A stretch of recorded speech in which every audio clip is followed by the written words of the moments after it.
ყველაზე მასშტაბური და სისხლის მღვრელი ომი კაცობრიობის ისტორიაში. მეორე მსოფლიო ომმა 60 მილიონამდე ადამიანი იმსხვერპლა. საქართველოს ნაციზმის დამარცხებისთვის დიდი მსხვერპლი გაიგო. ჩვენმა ქვეყანამ მეორე მსოფლიო ომში 300,000-მდე ჯარისკაცი დაკარგა.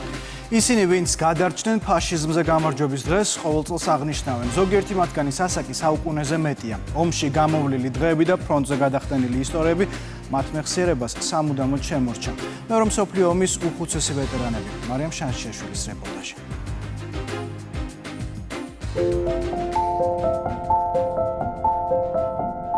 დაიწყო ომი. მე სამიყანეს სადაცი.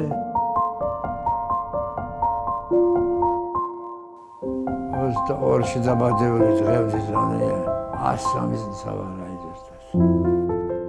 9 მაისს დაბადებული ეს ქვემო ალვანელი კაცი ყოველ 9 მაისს თითქოს მეორედ იბადება. მოსაყოლი და გასახსენებელიც ბევრი აქვს. ძველი ფოტოსურათები სამხედრო წარსულში აბრუნებენ.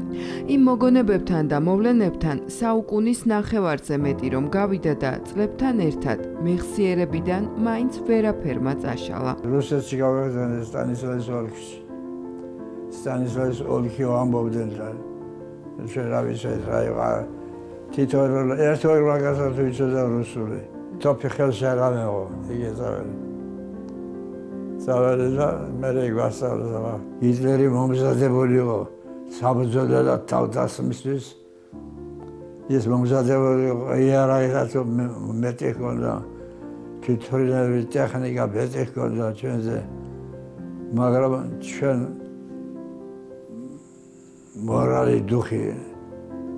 მორალი დუხი ჰქონდა მაგარი. უნდა იბრძოლოთ, მტერს უნდა დავხვდათ სრულად. ბრძოლა უნდა შევძლოთ ან სიკვდილი, ან პლენობა.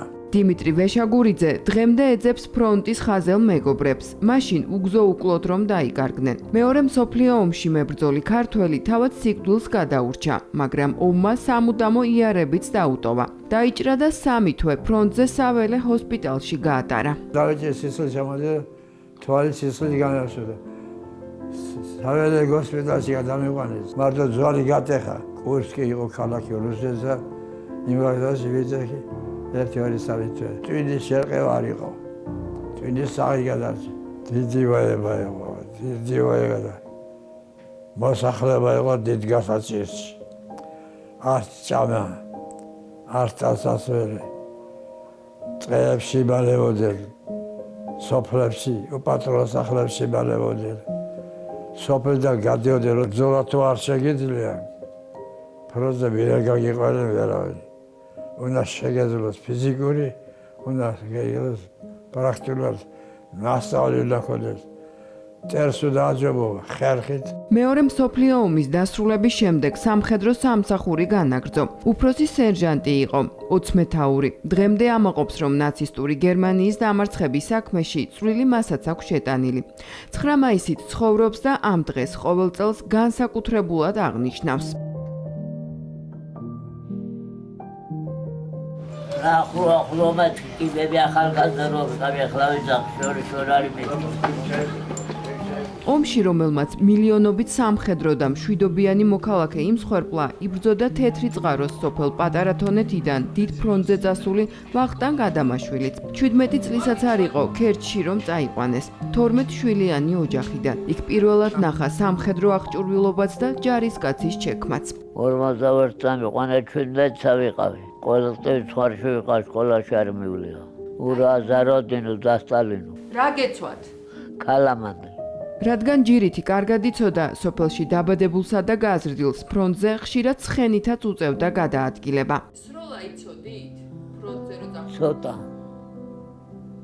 საფანტობი ყოდა თვალშორდა იქიდან ვისწავლე რა კოლექტივში. ფრონტზე გაყოფში ვიცხედი იქიდან და მაღლათვაფე მქონდა და თვალით გავხედამდი და 5 პატრონად ჩადევდა ხიჩებში, ხიჩი თვაფი მქონდა მაშინ. მერე მოვიდა დივიზიის უმპროსი, აბაცხეზე ჯდომავი იცის, მე ვიცი მეთქი. მართლა ბატულა ხარა. აი 2 ცხენი, ერთი ჩემი, ერთი შენი, თათავალ ცხენს თუ რა მოყვანი არაღი თავ, კაი ავტომატი მომწეს. წლები გადიოდა, მაგრამ დროის გასვლასთან ერთად სულ უფრო იზრდებოდა მეორე მსოფლიო ომში მონაწილეობისთვის მიღებული მედლების რაოდენობა. როცა 9 მაისი თენდება, ვახტანგ ადამაშვილი განსაკუთრებულად ემზადება. თანამებრძოლებს უნდა შეუერთდეს. დედას ყავდა ერთი შვილი, ცით ფრონტზე გაგზავნილი, დღე-დაღამი მას ფიქრობდა, როდის მოვა ჩემი შვილი. ამლელ-ჩამლელს ეკითხება, ხომ არ ნახეთ ჩემი შვილი. ყველას იმას ეუბნება, როდის მოვა ჩემი შვილი.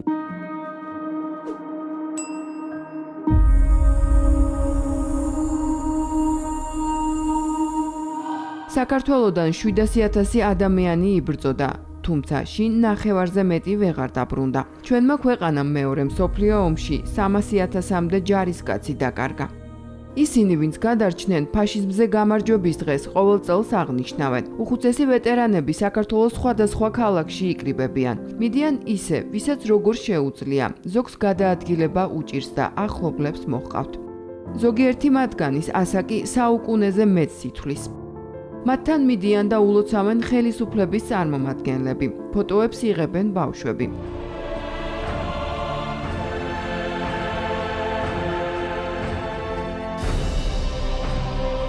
მეორე მსოფლიო ომი 1939 წელს დაიწყო და 1945 წლამდე ვერმახტის კაპიტულაციამდე გაგრძელდა.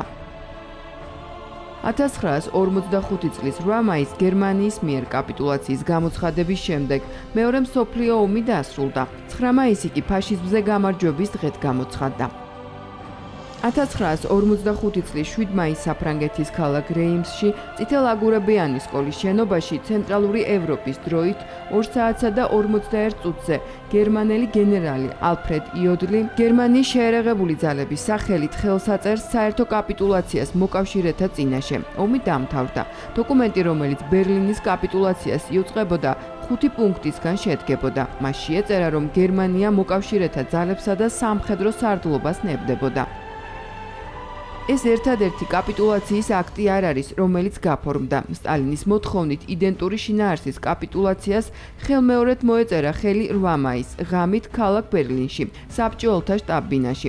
ამჯერად ხელშეკრულებას გერმანიის მხრიდან ხელს აწერდა ფელდმარშალი კაიტელი, საბჭოთა კავშირის მხრიდან კი მარშალი ჟუკოვი. სტალინის მოთხოვნით ხელმოწერილი დოკუმენტი ყველა მხარემ სცნოდა აღიარა.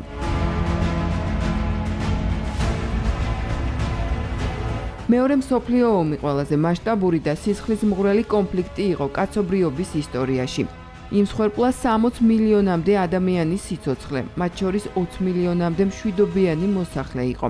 ისინი დაიღუპნენ საბჭოთა კავშირის იმ ომში, რომელსაც რუსები დიდ სამამულო ომს უწოდებენ.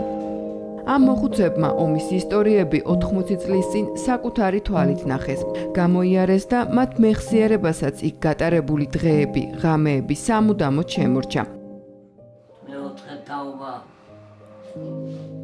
ჰიტლერისა და სტალინის სახელმწიფოების დაპირისპირების თითქმის საუკუნის წინანდელ ამბავს წლების შემდეგ უკვე შვილიშვილებსა და შვილთაშვილებს უყვებიან.